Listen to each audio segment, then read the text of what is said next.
This is Rabbi Jeremy Gordon from New London Synagogue with another big idea for a locked down world. Possibly not a great time to be talking about death, but sometimes you just have to talk about death. I think we have death all wrong. It's the only inevitability of existence. And if we think of death as some kind of a failure, if we think of death as being defeated, then we set up our entire lives as destined to fail. And I think that's neither a good thing to do to ourselves or even remotely true. Mortality is the very nature of what it is to be a human being. That's been the case since Adam and Eve did the thing that human beings were always going to do, which is choose knowledge rather than immortality, because knowledge is just that much more exciting. Probably the most important book I think I've ever read is Ernest Becker's Denial of Death. It won the Pulitzer Prize in 1974. And in it, Becker unfolds this understanding of our human lives.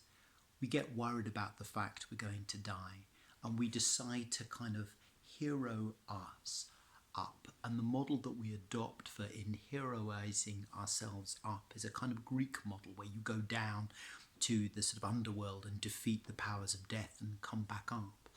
But Becker says that's not really real. And so therefore we feel so scared about our mortality that it's very easy to strike out against anything that threatens our sense of our own perfection, our own immortality. And that for Becker, the origin of evil is that striking out against anything that threatens us, as we don't wish to pay attention to the fact we are mortal, but really should.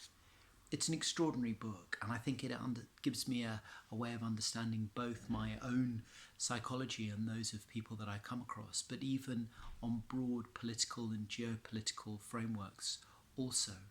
We're going to have to work out how to die well in order to live well, and the answer cannot be that we have to do everything we can not to die, including cause pain to other people, if we want to be successful. I'm thinking of two Talmudic passages particularly when I encounter this idea. One comes from towards the beginning of Masechet Brachot, where Rabbi Eliezer is ill and actually clearly dying, and Rabbi Yochanan goes in to see the rabbi and gets very worried and starts saying, "You worried about this, you worried about that, you worried about this." And Rabbi Eliezer says, "No, I'm worried about the beauty that will rot in the earth." And Rabbi Yochanan is kind of caught by that as a response. And he says, "You know, that's a good thing to be sad about. That's a good thing to cry about." And the two of them cry together. And then Rabbi Yochanan turns to Rabbi Eliezer and he says, "You know, is this dear to you?" And Rabbi Eliezer says, "No, not at all. V'ukme," it says. And Rabbi Yochanan lifted Rabbi Eliezer. I don't think that means that he cured him of his disease, but he found a way of lifting him through the willingness to come into a serious engagement with mortality, with the beauty that is to rot in the earth. There are some similar ideas in an utterly remarkable series of passages right at the very end of the tractate Moed Katan, where a series of rabbis, one after another, we hear of their death narratives, and three of them meet the angel of death. The first to meet the angel of death is Rav Ashi, and he sees the angel of death and he says, "Give me 30 days to get my learning in order, because that's a very good thing to go to heaven with everything sorted out."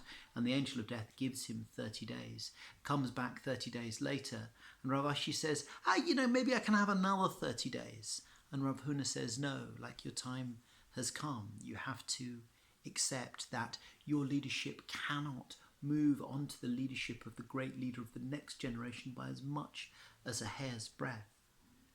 There's a story of Rav Chisda, who's davening so hard all the time to push back the fact that he might be dying, when the angel of death makes the tree brow crack outside and his attention is distracted, and in that moment he passes away. And finally Rav Chia, Rav Chia is inside. His students are sort of, as it were, protecting him. When the angel of death comes to the door, the angel of death is dressed as a pauper. Death dressed as a pauper, of course, is a well-known trope.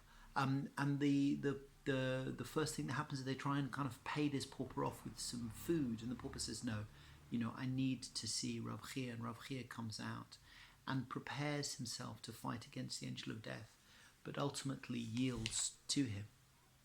We fight against death. None of us want to die. And it's a glorious and important thing to hold on to every element of life that we can.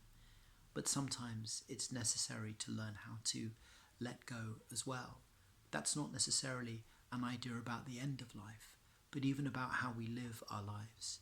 To live our lives aware of our mortality and to tread gently, to acknowledge that the universe doesn't perhaps need us as much as we wish that it would. We need to find ways to make the world better without clinging on to an impossible immortality that is beyond the human reach.